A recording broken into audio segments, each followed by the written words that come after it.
For the longest time ఒక movie lover, especially ఒక female movie lover, ఒక మంచి స్ట్రాంగ్ ఫీమేల్ క్యారెక్టర్ ఉన్న సినిమాలు వస్తే చూసి ఎంజాయ్ చేద్దామని, ఎంకరేజ్ చేద్దామని ఎంతగానో వెయిట్ చేస్తూ ఉన్న టైంలో వచ్చింది మా ఇంటి బంగారం విత్ గ్రేట్ ఎక్స్పెక్టేషన్స్. ట్రైలర్ చూసిన తర్వాత అయితే ఎక్స్పెక్టేషన్స్ అందరికీ ఇంకా పెరిగిపోయినాయి. అండ్ నేను ఇందాకే సినిమా చూసి వచ్చాను. I can vouch for it. I can tell you that expectations అన్నీ మీట్ అయ్యాయి. And it's not only like a class movie, class mass proper commercial cinema ఎలిమెంట్స్కి ఉండాల్సినవన్నీ ఈ సినిమాలో ఉన్నాయి. అండ్ ఇంత బాగా డెలివర్ చేశారు Nandini Reddy garu and the entire Tralala productions. And now it's time to review Maa Inti Bangaram. Welcome to Rao son films. నేను ఇందాకే మా ఇంటి బంగారం సినిమా చూసొచ్చాను and damn, it is such a wonderful movie. I was actually very excited trailer release అయినప్పటి నుండి.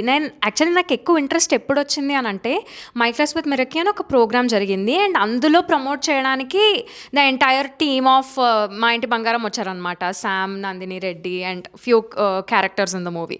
వాళ్ళందరూ అక్కడికి వచ్చి promote చేసేటప్పుడు that was the first time I heard తత్తదియా ఆ సాంగ్ అండ్ నాకు అప్పటి నుండి పాట ఎక్కేసింది. And actually as to say music leads a movie, music drives so much of audience towards movies అని అంటారు. I am one such audience for Maa Inti బంగారం. అండ్ ఆ సాంగ్ వినే నేను అనుకున్నా, అరే I can't skip this movie, I have to watch అని. And also being a female movie lover, నాకు కూడా మంచి ఏమన్నా ఒక ఫీమేల్ ప్రొటాగనిస్ట్ ఉన్న సినిమాలు వస్తే చూడడం చాలా బాగుంటుంది కదా అని అనిపిస్తుంది. నాకు గుర్తుండి ఎప్పుడో అరుంధతి వచ్చింది, దాని తర్వాత అఫ్ కోర్స్ ఓ బేబీ, ఇవన్నీ కూడా ఫీమేల్ లెడ్ మూవీసే, మెయిన్ ఫీమేల్ లీడ్ ఉన్న మూవీసే. కానీ ఒక మంచి యాక్షన్ డ్రామా ఇలాంటి జాన్రాలో చాలా తక్కువ ఇలాంటి సినిమాలు ఉండడం. So I was extremely interested in watching this movie. And ఈరోజు నేను ఆ సినిమా చూసేంతసేపు not even for 1 minute I was bored. And huge kudos to Nandini Reddy for pulling off such a big movie with so much grace and elegance. అంటే మీరు ట్రైలర్లో చూసుంటే ఆ fight sequences ఏవైతే ఉన్నాయో ఎంత పర్ఫెక్ట్గా ల్యాండ్ అయ్యాయో సినిమాలో. అసలు ఒకటి మాత్రం ట్రైలర్లో చూపించారు, ఆ బస్సు ఫైట్ సీక్వెన్స్. దానికి ఈరోజు థియేటర్లో రెస్పాన్స్ గురించి నేను చెప్తాను. There were 40% only women in the theatre, మిగతా 20% అబ్బాయిలు కూడా ఉన్నారు. అమ్మాయిలు పేపర్లో చింపుకొని వచ్చి అవి ఎగరేస్తూ ఆ ఫైట్ సీక్వెన్స్లకి గట్టిగా అరుస్తూ ఉంటే honestly my heart was so full. నాకు ఎంత బాగా అనిపించిందో. సినిమా చూడడం ఒకటి చాలా బాగా అనిపిస్తే the reaction of all the women in the theatre made it even more special అని అనిపించింది నాకు. So the fighting sequence were on point. Usually నేను ఒక సినిమాలో, I won't take the name, the female lead of the movie when she was doing a fight sequence నాకు అనిపించింది అనమాట, అరే ఈ ల్యాండింగ్ సరిగ్గా లేదు కదా, ఈ ల్యాండింగ్ ఇంకొంచెం పర్ఫెక్ట్గా ఉంటే బాగుంటుంది కదా అని అనిపించింది. Cut to after these many years, of course the technology has evolved, the hard working system, everything has evolved so much. ఈరోజు మా ఇంటి బంగారంలో ఫైట్ సీక్వెన్సెస్ చూస్తుంటే you can't point at anything and say oh this is not so perfect అని, because everything అంత perfection తోటి land అయింది. So I was like completely impressed by it. And ఇంకొక విషయం నాకు చాలా బాగా నచ్చింది ఏంటంటే సినిమాలో, ఇప్పుడు Samantha is the lead of the movie. Every character, చుట్టుపక్కల ఉన్న ప్రతి క్యారెక్టర్ తనని కాంప్లిమెంట్ చేస్తున్నట్టే ఉన్నాయి. Every character was complimenting her and it was return also like that, so much grace and so much beauty. నాకు అదే ఒకటి బాగా నచ్చింది. అండ్ ఎస్పెషలీ శామ్ హస్బెండ్గా చేసిన ఆయన, ఓ గాడ్, నేను స్పాయిలర్ ఇవ్వకుండా ఆబ్వియస్లీ చెప్తాను. సో శామ్కి ఒక పాస్ట్ ఉంటుంది, ఆ పాస్ట్ వాళ్ళకి తెలియదు అనమాట, ఇంట్లో వాళ్ళకి పెళ్ళి అయిపోతుంది తర్వాత తనకి.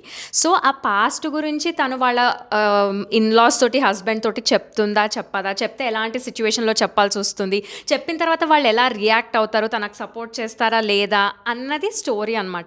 It all revolves around that. And మీరు ట్రైలర్లో చూస్తే కూడా అర్థమవుతుంది, తను ఫైట్ చేసేది అంతా ఫ్యామిలీని ప్రొటెక్ట్ చేయడానికి, ఫ్యామిలీకి తెలియకుండా చేస్తూ ఉంటుంది.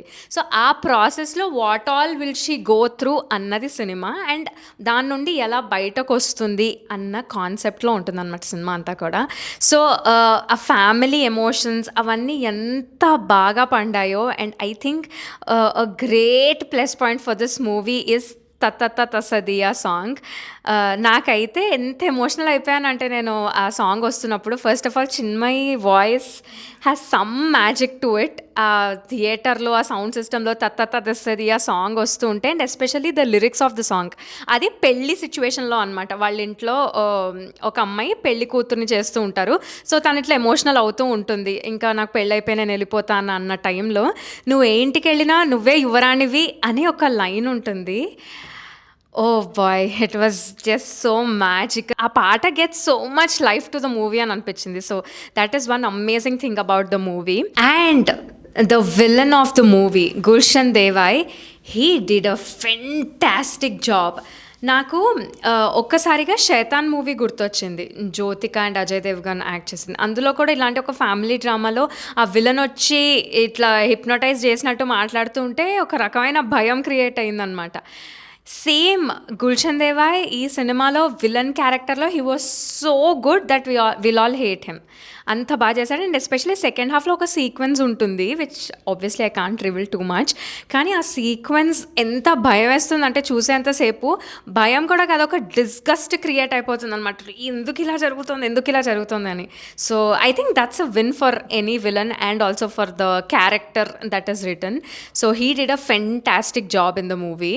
అండ్ ఈ సినిమా మొత్తం ఒక పాయింట్ మీద నడుస్తూ ఉంటుంది which I felt I got connected. And నాకు తెలిసి ప్రతి అమ్మాయి కూడా కనెక్ట్ అవుతూ ఉంటుంది. విచ్ ఈస్ ఆల్మోస్ట్ చాలామంది అమ్మాయిలకు ఒక పాస్ట్ ఉంటుంది. అండ్ ఆ పాస్ట్ దాటి ముందుకొచ్చి ఒక కొత్త లైఫ్ లీడ్ చేద్దాము అని వాళ్ళు సిద్ధంగా ఉంటారు. కానీ ఒక భయం ఉంటుందన్నమాట. చుట్టుపక్కల వాళ్ళు ఏమనుకుంటారో, నేను అందుకనే ఎవరికి చెప్పకుండా ఉంటాను. మళ్ళీ చెప్పినప్పటి నుండి నన్ను దెప్పి పొడుస్తూ ఉంటారు.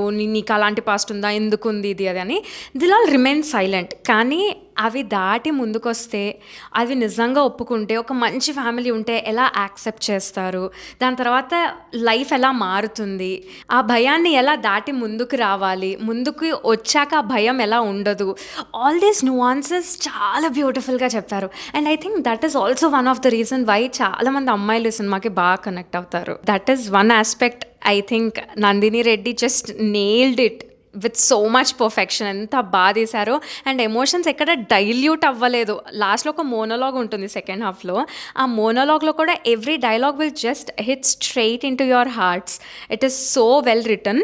అండ్ నాకు ట్రైలర్ చూసినప్పుడు మాత్రం అనిపించింది అనమాట, శామ్ ఓన్ డబ్బింగ్ ఎందుకు, వేరే వాళ్ళు ఎవరన్నా డబ్ చేస్తే బాగుండు కదా, అదంతా పట్టుకోలేకపోయింది శామ్ అని నాకు అనిపించింది. కానీ I was wrong. I judge too quickly. Cinema చూసిన తర్వాత మాత్రం నాకు అస్సలు అలా అనిపించలేదు. Overall dubbing was also extremely good. It is very much acceptable. యాసల్లో మాట్లాడుతుంది. ఇప్పుడు నార్మల్ తెలుగునే కాకుండా డిఫరెంట్ యాసల్ని కూడా పట్టుకుంది. అండ్ ఇందాక నేను చెప్పినట్టు లాస్ట్ ఒక మోనోలాగ్ ఉంటుంది. ఆ మోనోలాగ్లో అయితే తెలుగు చాలా బాగా మాట్లాడింది. అంటే తెలుగు రాని అమ్మాయి మాట్లాడినట్టుగా అస్సలు అనిపించలేదు. It was so beautiful. So డబ్బింగ్కి కూడా లైక్ ఓ యా 10/10 అని అనిపించేసింది నాకు. ఏ సినిమా కన్నా the soul is obviously music, the background music, the RR everything. ఈ సినిమాకి Santhosh Narayan is the music director. He did such a fantastic job. కొన్ని సీన్లు అయితే అండ్ ఎస్పెషల్లీ ఆ ఫైట్ సీన్స్ జరిగేటప్పుడు ఆ బ్యాక్గ్రౌండ్ స్కోర్ అవన్నీ ఎంత ఎలివేట్ అయ్యాయంటే, సీన్ ఆల్రెడీ ఇక్కడ ఉంటే ఆ బ్యాక్గ్రౌండ్ స్కోర్ వల్ల ఇంకా ఇక్కడికి వెళ్ళింది. It was so beautiful. ఆ కట్స్ అవన్నీ కూడా extraordinary RR, extraordinary background score and extraordinary music as well. Thassadiya song ఎంత హిట్ అయిందో అందరికీ తెలుసు. And trust me when I say this, Thassadiya song cinema రిలీజ్కి ముందు ఒకలాగా అర్థమైతే, సినిమా చూసి వచ్చిన తర్వాత నాకైతే ఇంకా బాగా అనిపిస్తుంది ఆ పాట. అండ్ ఎస్పెషలీ ఐ గెస్ థియేటర్లో విన్న తర్వాత ఆ సౌండ్ సిస్టమ్ తోటి the experience was elevated 10x 100% అది. And one of again a very nice character in the movie Sreemukhi's character. ఇద్దరు కోడళ్ళు ఉంటారు ఆ ఇంట్లో. తిని ఇంకొక కోడలు అనమాట శ్రీముఖి. అండ్ శామెస్ ఒక కోడలు. దట్ ఆ చిన్న కోడలికి ఉన్న చిన్న జెలసీ అవన్నీ కూడా చాలా క్యూట్గా ఉంటాయి. And it's not a creepy character, it's not a grey character also. కానీ ఆ చిన్న జెలసీ, అరే నాకంటే ఆమెకు అటెన్షన్ ఎక్కువ ఇస్తున్నారా అని చిన్న క్యూట్ మూమెంట్స్ ఉంటాయి కదా, అలాంటి ఒక character. Very well written, a very cute character. It compliments the movie అని అనిపించింది. And one of again a very important part of any movie is cinematography. Director ఒక విజన్ అనుకుంటే ఆ విజన్ని జనాల వరకు తీసుకొచ్చేదైతే సినిమాటోగ్రఫరే కాబట్టి Om Prakash is the cinematographer of this movie. And especially ఆ బస్ ఫైట్ సీక్వెన్స్లో కెమెరా యాంగిల్స్ ఇటు నుండి అటు నుండి ఇటు ఎంత సీమ్లెస్గా మూవ్ అవుతూ ఉంటాయో అది మనకు అర్థమైపోతుంది. అరే what a great camera work this is అని. సో అలాంటి సీన్స్ చాలా ఉంటాయి ఇంకా సినిమాలో. అండ్ ఎస్పెషలీ కొన్ని సీన్స్ ఇలా చేజింగ్ కైండ్ ఆఫ్ సీన్స్ ఉంటాయి అనమాట. అందులో కూడా the brilliance is excellently shown. So great work by the cinematographer as well. అందరూ సమపాళల్లో కలిసి ముందుకొస్తే ఈ సినిమా వచ్చింది అన్నట్టుగా ఉంది. All 24 crafts of this movie work so well. And అన్నీ ఒకదానికొకటి కాంప్లిమెంట్ చేసుకుంటూనే ఉన్నాయి. And I guess that's why this is such a wholesome and a cute movie. On top of everything ప్రతి సినిమాకి ఒక ఎమోషన్ ఉంటుంది. ఆ ఎమోషన్ వల్లే ఆ సినిమా పండుతుంది. ఈ సినిమాకి కూడా ఒక బ్యూటిఫుల్ ఎమోషన్ ఉంది. అండ్ సెకండ్ హాఫ్లో ఎమోషన్ చాలా ప్రోగ్రెస్ అవుతుంది అనమాట టువర్డ్స్ ద క్లైమాక్స్. క్లైమాక్స్లో అయితే ఇంకా పీక్. ఆ ఎమోషన్ అంతా పండి how the family will react to her situations అన్నది చాలా బ్యూటిఫుల్గా చూపించారు. నా వరకు అయితే out of 10 this movie is a solid 9.5. I recommend everyone to please go and watch this movie. And especially మీ ఇంట్లో మీ అమ్మల్ని నాన్నల్ని అందరినీ తీసుకెళ్ళి చూపించండి సినిమా. అందరూ కనెక్ట్ అవుతారు. ఇది only mass audience, class audience, family audience అలా ఏం లేదు. ఎవ్రీ మూవీ ఆడియన్స్ చూడాల్సిన సినిమా ఇది. And coming to the action sequence of the movie, the stunt choreographer is Libby Tikker. మన బాహుబలి, సారా నరసింహారెడ్డి ఇలా చాలా సినిమాలకు ఆయన స్టంట్ కొరియోగ్రఫీ చేశారు. నేను ఎక్కువ చెప్పలేకపోతున్నాను because then it will be a spoiler. కానీ క్లైమాక్స్లో ఒక షూట్ ఉంటుంది, ఒక స్టంట్, ఒక యాక్షన్ సీక్వెన్స్ ఉంటుంది. అందులో the action sequences are so good. ఈరోజు నేను థియేటర్లో చూసేటప్పుడు ఆ క్లైమాక్స్ సీన్లో వచ్చే for all the action sequences అమ్మాయిలు ఎలా అరుస్తున్నారంటే I think that itself is the verdict. ఎలా ఉన్నాయి యాక్షన్ సీక్వెన్సెస్ అని చెప్పడానికి. He did a fantastic job. And దాని ఎగ్జిక్యూషన్ సామ్ ఇంకా బాగా చేశారు. I think it was just a very beautiful blend. Actor perform చేసిన తీరు, స్టంట్ కొరియోగ్రాఫ్ చేసిన తీరు చాలా బాగా కలిసాయి. And the outcome is extraordinary. And the production designer of this movie is Hyder Ullas.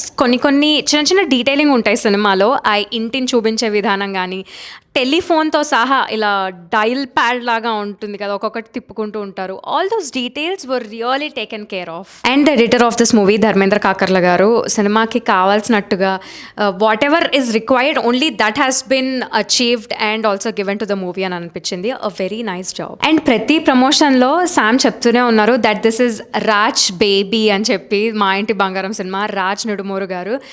Cinema చూసిన సేపు చాలా మందికి అర్థమైపోతుంది దట్ ఈయన ఇన్పుట్స్ చాలా క్లియర్గా కనిపిస్తున్నాయి అని. And especially whoever has seen Family Man, his previous works, ఒక్కొక్కళ్ళ వర్క్ స్టైల్ ఎలా ఉంటుంది అని అర్థమైపోతుంది కదా. So it was a very cumulative effort of Nandini Reddy garu and Raj Nidimoru. And it has help the movie a lot. And అన్ని ఇంటర్వ్యూస్లో చూసాను, almost Sam చెప్తూనే ఉన్నారు ఇది మాకు ఎంత బేబీనో this is Raj's baby as well అని చెప్పి. I think they did a fantastic job in like showing their baby to the world in the best way possible. Like, share and subscribe to Rao San Films, and we will be back with another movie review.